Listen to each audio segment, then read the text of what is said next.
Hello everyone, most welcome to Heze Tutorial YouTube channel. Myself Hosoy Tole. আজি আমি আলোচনা কৰিম 4550টা পদৰ ক্ষেত্ৰত। ইয়াতে আমি দুটা বিষয় লৈছো। এক নম্বৰ বিষয়টো হৈছে যে SC, OBC আৰু ST। ইয়াতে STP উমাব, ST ইলছো উমাব। এই ক্ষেত্ৰত অৰ্থাৎ 4500টা পদৰ ক্ষেত্ৰত উমাব পাৰিবনে নাই। যেহেতু আপোনালোকে গম পায় যোৱা 9 ছেপ্টেম্বৰ তাৰিখে সুপ্ৰিম কোৰ্টৰ পৰা এখন অৰ্ডাৰ ইস্যু কৰা হৈছে যে এতিয়াৰ পৰা SC, OBC, ST হিলছৰ কেণ্ডিডেট সকলে কাট অফ কভাৰ কৰিলেও আৰু যাবলৈ কি কৰিব নোৱাৰে, মাইগ্ৰেট হ'ব নোৱাৰে। অৰ্থাৎ কাট অফ কভাৰ কৰিলে একেদকলে আৰু ৰিজাৰ্ভত চাকৰি ল'ব নোৱাৰে। এনেধৰণে এখন অৰ্ডাৰ ইস্যু কৰা হৈছে। সো এই অৰ্ডাৰটোৰ বিষয়ে বহুতে সুধি আছে যে 4500টা পদৰ ক্ষেত্ৰত এপ্লিকেবল হ'ব নেকি। সো 4500টা পদৰ ক্ষেত্ৰত এই ৰুলটো এপ্লিকেবল নহয়। আপোনালোকৰ কাষ্টটো যদি SC, OBC, ST হিলছ হয়, তথাপিও আপোনালোকৰ যদি কাট অফ কভাৰ কৰে, ডেফিনেটলি আপোনালোকে আনৰিজাৰ্ভত চাকৰি পাব। ওকে, এই ক্লিয়াৰটো এই কনসেপ্টটো আপোনালোকৰ ক্লিয়াৰ। 2 নম্বৰ বিষয়টো হৈছে যে আমাৰ 5550টা পদতকৈ 4500 তোমাৰ 500টা পদৰ কাট অফটো কমিবনে পাৰিব। অৰ্থাৎ 5550টাৰ যিটো বৰ্তমানৰ কাট অফ, এই কাট অফতকৈ 4500টা পদৰ কাট অফটো কমিবনে পাৰিব, এইটো সুধি আছে। সো ইয়াতে মই সিম্পল বাকাত মই কম যে ইয়াতে কমিব। কিয় কমিব, মই বিভিন্ন এংগল বা বিভিন্ন বিষয়বিলাক ডিসকাস কৰিছো। বিভিন্ন এংগলৰ পৰা যদি আমি এনালাইসিস কৰো তেতিয়ালে ডেফিনেটলি ইয়াতে এলফিৰ ক্ষেত্ৰত অল 5550টাৰ যিটো কাট অফ এই কাট অফতকৈ 4500টা 3ৰ পৰা 4 লৈকে কমিব। এতিয়া বহুতে ভাবিব যে নিউ জেনাৰেশনত কাট অফটো সদায় বাঢ়ি যায়। বহুতে ক'ব, আপোনালোকৰ এই কনসেপ্টটো মই চেলুট জনাইছো যে আমি সদায় এটা কথা মনত ৰাখিব লাগে যে নিউ জেনাৰেশন অৰ্থাৎ নতুন পাৰ্টিৰ যিমানখিনি কাট অফ হয় বা যিমানখিনি পাৰ্সেন্টেজ হয়, সদায় পাৰ্সেন্টেজ বিলাক ইনক্ৰিজ হয় বা কাট অফটো ইনক্ৰিজ হয়। কিন্তু এইবাৰ অৰ্থাৎ 4500টা পদৰ ক্ষেত্ৰত আমি আনকন্ডিশনেল বস্তুটো অলপ বেলেগ দেখিছো। কিয় বেলেগ দেখিছো মই এংগলখিনি ডিসকাস কৰিম। সো ইয়াতে কমিব, কিন্তু ইউপিৰ ক্ষেত্ৰত মই বিশেষ কমিব বুলি নকওঁ, কিন্তু 2 নম্বৰ কমিব। ইউপিৰ ক্ষেত্ৰত বহুত নকমে, কিন্তু ইউপিৰ ক্ষেত্ৰত 2 এটা কমিব। হল, অৰ্থাৎ কোনোবা এখন ডিস্ট্ৰিক্টত যদি 5550টাৰ কাট অফ, সাপোজ মই ইয়াতে ইউআৰৰ ক্ষেত্ৰত যদি চাওঁ যে তোমাৰ 66 গৈছে, তেতিয়ালে তোমাৰ ইউআৰৰ ক্ষেত্ৰত 45ৰ ক্ষেত্ৰত কিমান হ'ব, 64 তেনেকে যাব। ওকে, বুজি পাইছে নহয়। এতিয়া চাওঁ কিয় কমিব বা কোনটো এংগলৰ পৰা কমিব। এতিয়া আপুনি কল্পনা কৰক যে গোটেই এই 4500টা পদৰ কাৰণে 30000 কিমান কেণ্ডিডেটে এপ্লাই কৰিলে। কিমান কেণ্ডিডেটে এপ্লাই কৰিলে? 30,000 কেণ্ডিডেটে এপ্লাই কৰিলে 4500টা পদৰ বিজ্ঞাপন। সো ইয়াত কিন্তু এটা কথা মনত ৰাখিব লাগিব যে 30000 কেণ্ডিডেটছে এপ্লাই কৰিলেও কিন্তু ইয়াৰ পৰা বহুতখিনি মাইনাস হ'ব। 1 নম্বৰতে ইয়াত চাওক, যেহেতু যোৱা 10 ছেপ্টেম্বৰ তাৰিখে 5550টাৰ মেধাৰ তালিকা প্ৰকাশ কৰিলে। মেধাৰ তালিকা প্ৰকাশ কৰা মানে ইয়াতে 10 অক্টোবৰত তোমাৰ এপইন্টমেন্ট দিব। অৰ্থাৎ এই 30000ৰ পৰা এতিয়া আমি কম যে 5550 জন কি হ'ব, মাইনাস হ'ব। আমি ইয়াতে টোটাল কৰি যাম, ঠিক আছে। তাৰ পিছত ঠিক তেনেকৈ কিন্তু এই 5550টা যিসকলে 10 অক্টোবৰৰ এপইন্টমেন্ট পাব বা ইয়াত 5550টাত এপইন্টমেন্ট পাব, এই এপইন্টমেন্ট পোৱা সকলো পাৰ্টিয়ে কিন্তু সেই 4000 কিয়ত এপ্লাই কৰা হয়, তোমাৰ 500ত এপ্লাই কৰা পাৰ্টি হয়। সো ইয়াৰ পৰা এটো কি হৈ গ'ল, মাইনাস হৈ গ'ল। ঠিক তেনেকৈ গ্ৰেজুৱেট টিচাৰ আৰু পোষ্ট গ্ৰেজুৱেট টিচাৰত 9378টা ভেকেন্সি আছে। আৰু ইয়াত গ্ৰেজুৱেট টিচাৰ বা পিজিটি টিচাৰ হ'বলগীয়া সকলো পাৰ্টিৰ কি আছে বিএড আছে আপোনালোকে জানে বিএড থাকিলে মানে কি কৰিব পাৰে ইউপিত এপ্লাই কৰিব পাৰে অৰ্থাৎ আপাৰ প্ৰাইমেৰী টিচাৰৰ কাৰণে এপ্লাই কৰিব পাৰে তেনে ক্ষেত্ৰত ইয়াতে গেজেট টিচাৰ বা পোষ্ট গেজেট টিচাৰ যিমান ক্যান্ডিডেট আছে অৰ্থাৎ 9317 মোৰ একজেক্ট মনত নাই লাষ্ট ডিজিট দুটা কিন্তু 300 প্লাস আছে এই সকলো পাৰ্টি কোড এপ্লাই কৰিছিলে ইয়াত এপ্লাই কৰিছিলে ঠিক আছে কোড এপ্লাই কৰিছিলে ইয়াত এপ্লাই কৰিছিলে তেনে ক্ষেত্ৰত আমি চাম যে 5550 হোক বা 9378 হোক ইয়াতে ইউপিত পাবলগীয়া বহুত পাৰ্টি কলৈ গুচি যাব 10 অক্টোবৰত এপইন্টমেন্ট পাব ঠিক আছে 10 অক্টোবৰত কি পাব একেদকলে এপইন্টমেন্ট পাব তেনে ক্ষেত্ৰত ডেফিনেটলি ইয়াৰ পৰা কিমান পাৰ্টি কমি গৈছে 9378 পাৰ্টি মাইনাস হৈ গুচি গৈছে আৰু ইয়াত চক এই কথাটো এনেকুৱা যে গেজেট টিচাৰ পিজিটি ক্ষেত্ৰত ৰিলেটেড টু কি হয় যে আপাৰ প্ৰাইমেৰীত পাবলগীয়া টিচাৰ বিলাক যেতিয়া তোমাৰ গুচি যাব গেজেট টিচাৰ আৰু পোষ্ট গেজেট টিচাৰলৈ তেনে ক্ষেত্ৰত আমাৰ 4500 টা ক্ষেত্ৰত ইউপিত পাবলগীয়া অৰ্থাৎ আপাৰ প্ৰাইমেৰী এসিস্ট্যান্ট টিচাৰৰ মেৰিট লিষ্টত সোমাবলগীয়া বহু পাৰ্টি মাইনাস হৈ গল সো ইয়াত কি হ'ব এপ্লাই কৰা কম কাট অফ পোৱা পাৰ্টিও ইউপিৰ মেৰিট লিষ্টখনত সোমাব আৰু যাৰ কাৰণে ইয়াতে এলপিৰ পৰা বহুত মানে কি লৈ যাব পাৰে ইউপি সিট টু পোৱাৰ লগে লগে ইয়াৰ পৰা ইয়ালে বহুত ক্যান্ডিডেট গুচি যাব ইয়াতে কম নম্বৰ টকা পাৰ্টিও এলপিৰ মেৰিট লিষ্টত সোমাব বুজি পাইছানে এলপি মেৰিট লিষ্টত সোমাব তেনে ক্ষেত্ৰত ইয়াৰ কাট অফটো কি হ'ব এতিয়া আমি ইয়াতে প্লাস কৰি যাম যে 9000 কিমান 370 বুলি ধৰিছো মই একজেক্ট মনত নাই সো 0 ইফালে 12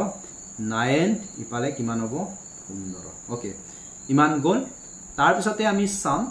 বিটিআৰ এৰ ক্ষেত্ৰত ইয়াতে টেটত ইমান 667 অৰ্থাৎ 66 দিব ইয়াটো কি হ'ব মাইনাস হ'ব কাৰণ ইয়াত যি সকলে চাকৰি পাব একেদকলি 45 ৰ ক্ষেত্ৰত এপ্লাই কৰা সো 45 ৰ 30000 ৰ প্ৰায়টো মাইনাস হ'ব সো ইয়াতে আমি যদি সং 7 8 15 6 1 ওকে এটো হৈ গল তাৰ পাছত আমি সাম কিমান হৈ গল এতিয়া আমি ইয়াত কিমান পালো 16587 তাৰ পিছত ইয়াতে এডিআৰ ত যাব কিমান জন যাব 12500 বিএড ডিএলএড আৰু বিএড টকা পাৰ্টি অন্তত 500 জন চাকৰি নাপাবনে 500 জন চাকৰি নাপাবনে একেদকলে বিএড বা ডিএলএড কৰি টকা হলে একেদকলে কি হ'ব 10 অক্টোবৰত যেহেতু এডিআৰ নিযুক্তি দিব একেদকলে 4500 ত মই চাকৰি পাম বুলি বহি নাথাকে যেটো আগত পাইছে এইটো আগত কৰিব যাব আৰু কৰিব যাব ঠিক আছে কিয় কৰি এপইন্টমেন্ট জয়েন কৰিব আৰু এটা কথা মনত ৰাখিব একে গ্ৰেড পেৰ চাকৰি জয়েন কৰাৰ পিছত একেতে ৰিজাইন দি পেলাই একে গ্ৰেড পেৰ চাকৰি জয়েন কৰিব নোৱাৰে মিনিমাম একে গ্ৰেড পেৰ চাকৰি 3 বছৰ অৰ্থাৎ 3 ইয়াৰ্স জব কৰাৰ পিছতে ৰিজাইন দিব পাৰিব অৰ্থাৎ এডিআৰ ত সোমালে এডিআৰ কি সোমালে চাকৰি পালে এডিআৰ চাকৰি পালে ঠিক আছে গ্ৰেড 3 তে পালে কত পালে গ্ৰেড 3 পালে গ্ৰেড 3 টো গ্ৰেড পে টো তোমাৰ 87 হয় সো 87 গ্ৰেড পে লোৱা পাৰ্টি জনে আকৌ 45ত চাকৰি পালে এটো ৰিজাইন দি পেলাই জয়েন কৰিব নোৱাৰে কাৰণ ইয়াটো এলপি ইউপিৰ ক্ষেত্ৰত কিমান হয় তোমাৰ ইউপিৰ ক্ষেত্ৰত কিমান হ'ব তোমাৰ গ্ৰেড পে টো 87 এ হয় সো একে হৈ গল না গ্ৰেড পে টো ইয়াটো 87 হৈ গল তোমাৰ ইয়াটো 8700 হৈ গল সেম হৈ গল সো ৰিজাইন দিব নোৱাৰে ৰিজাইন দিব হলে 3 ইয়াৰ্স কমপ্লিট কৰিব লাগিব এই চাকৰিটো শাৰ্প দিব লাগিব তেতিয়াহে ৰিজাইন দিব পাৰিব সো ইয়াত জয়েন কৰাৰ লগে লগে কি কৰিব নোৱাৰে একেতে ৰিজাইন দি পেলাই 45 ত আহিব নোৱাৰে ঠিক আছে বিষয়খিনি গুৰুত্ব দিব তাৰ পিছত ইয়াৰ পৰা কিমান মাইনাস কৰিলে 500 জনক মই ইয়াতে এড কৰিছো বেছি যাব ইয়াতে 8 10 7 1 তাৰ পিছতে আসাম পুলিচ হল আসাম পুলিচতো যাব হল ইয়াতে 6000 প্লাস আছে নাই কমি ইয়াতো যাব 100 জনটো যাব টেট বিএড টকা 100 জন মনৰো 50 জন মান ডিএলএড বিএড টকা পাৰ্টি যাব ঠিক আছে কাৰণ এসআই চাকৰিটো বহুতে পছন্দ কৰে সো ইয়াতে যাব কিমান জন ধৰিছো মই 50 জন 7 ইফালে কিমান হ'ব 13171 কিমান 17137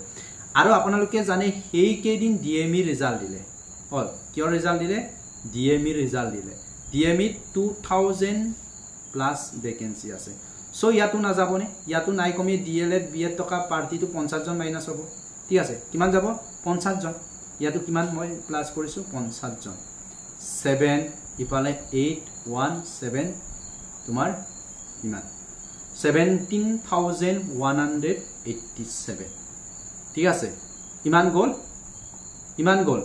এতিয়া আপোনালোকে ভাব ইয়াতে 30,000 ৰ পৰা নিউজ ক্যান্ডিডেট সকলক মই কিবা কৰি মাইনাস কৰি দিম দেই একে ৰকলে ইন সাৰ্ভিসন নতকা সকলক যেহেতু 5550 টা কি দিয়া নাই সুযোগ দিয়া নাই ঠিক আছে ইয়াতে আমি চাও যে 45 ৰ ক্ষেত্ৰত ইয়াতে 30 জনে 30000 ক্যান্ডিডেটে এপ্লাই কৰিছিলে ইয়াতে আমি ধৰিম যে নিউজৰ পাৰ্টি সকলক যেহেতু 5550 টা ক্ষেত্ৰত এলাউ কৰা নাই বুলি ধৰিছো দেই মই বিপক্ষে কব যোৱা নাই যদি এলাউ নকৰাৰ কাৰণে তো এইখিনি লাগি আছে বা ইন সাৰ্ভিসন নতকা ক্যান্ডিডেট সকলক ধৰিছো ইয়াতে কি হ'ব মাইনাস কৰি দিম ইয়াৰ পৰা মই ডাইৰেক্ট কি কৰি দিম মাইনাস কৰি দিলে 5 যদি মই 5000 মাইনাস কৰি দিও তেতিয়ালে ইয়াতে কিমান দেখিলে 25000 দেখিলে কিমান দেখিলে 25000 ওকে ইয়াতে কিমান দেখিব 25000 ওকে কিমান দেখিব 25000 এতিয়া থাকি গল হল কিমানে অন্যান্য গুটেইখিনি দৰি পেলাই 25000 ইয়াতে ৰাখিলো এটা 25000 ৰ পৰা মই 17100 কিমান মাইনাস কৰি দিম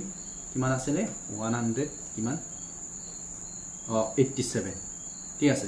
87 টো মই হেৰি দিছো ইয়াতে মই 100 ফিগাৰ স্কয়াৰ ফিগাৰত ধৰিছো 00 ইপালে 9 4 14 ইপালে 7 ইপালে কিমান হল 700 কিমান দেখিলে অৰ্থাৎ ইয়াতে কিমান ধৰিম মই 8000 ক্যান্ডিডেট আছে বুলি ধৰিম অৰ্থাৎ ডিএলএড বিএড টকা পাৰ্টি কিমান থাকিলে তোমাৰ টেট পাস কৰি টকা পাৰ্টি কিমান হল 8000 অৰ্থাৎ যদিও 30000 ক্যান্ডিডেটে এপ্লাই কৰিছিলে গুটেইখিনি প্লাস মাইনাস কৰি পেলাই মই পালো যে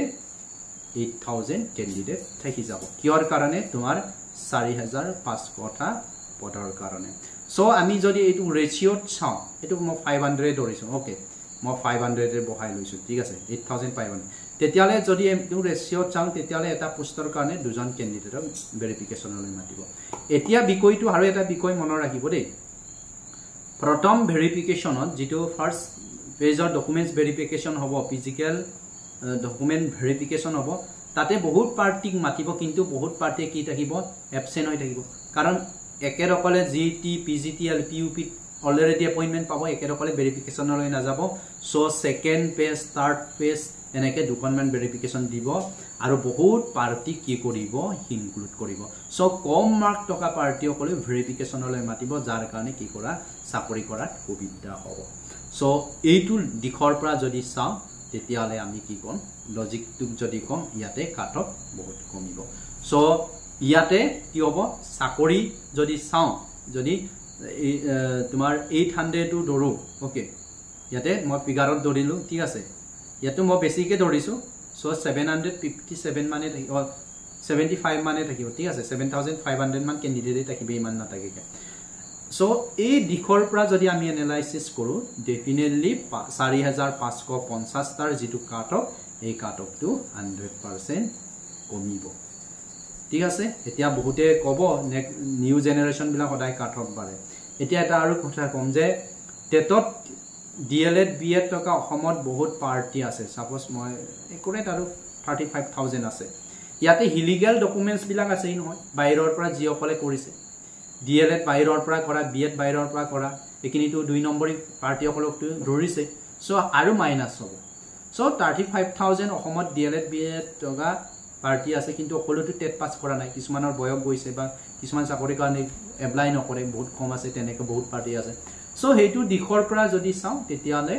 মই কম যে 4550 টাৰ ক্ষেত্ৰত 4550 টাৰ ক্ষেত্ৰত এলপি ক্ষেত্ৰত মই 3 ৰ পৰা 4 নম্বৰ কি কৰা কম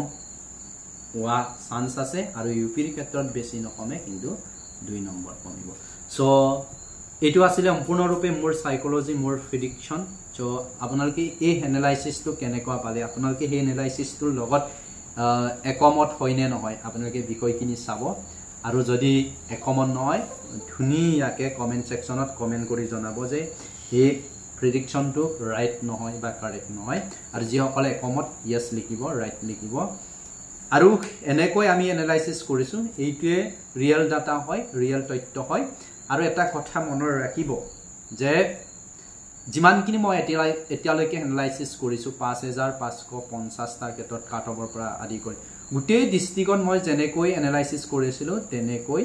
99 কাট অফটো মিলি গৈছে ওকে মই এনেকৈ দিছিলোঁ যে 66ৰ পৰা 68ৰ ভিতৰত তেতিয়ালৈ এই মাজত সোমাই গৈছে গেপছৰ মাজত আৰু জাষ্ট ধুবুৰী ডিষ্ট্ৰিক্টৰটো মই অকণমান কাট অফটো কমকৈ দিছিলোঁ তাতে 2 নম্বৰ এটা বেছিকৈ গৈছে ধুবুৰী ডিষ্ট্ৰিক্টতে কাট অফটো মই অকণমান মিছ কৰিলোঁ বাদ বাকী যিমান ডিষ্ট্ৰিক্ট আছিলে 5550টা ক্ষেত্ৰত সকলোখিনি কাৰেক্ট হৈছে চ' থেংক ইউ ছ' মাছ ৱাচিং ফৰ দিছ ভিডিঅ' এণ্ড আপোনালোকক লাষ্ট এটা ৰিকুৱেষ্ট কৰিছোঁ যিসকলে আমাৰ ইউটিউব চেনেলত নিউ কামাৰ হয় নিউ অডিয়েঞ্চ হয় নিউ ভিউৱাৰ্ছ হয় আপোনালোকে ছাবস্ক্ৰাইব কৰি ৰাখিব আৰু লগতে বেল আইকনটো অন কৰি ৰাখিব যাতে মই ভিডিঅ' দিলে আপোনালোকলৈ নটিফিকেশ্যন যাব আৰু নটিফিকেশ্যন যোৱাৰ লগে লগে আপোনালোকে ভিডিঅ'টো চাব আৰু ভিডিঅ'টো চোৱাৰ লগে লগে আপোনালোকে আপডেটবিলাক পাই থাকিব বা নিউ ইনফৰমেশ্যনবিলাক লাভ কৰি থাকিব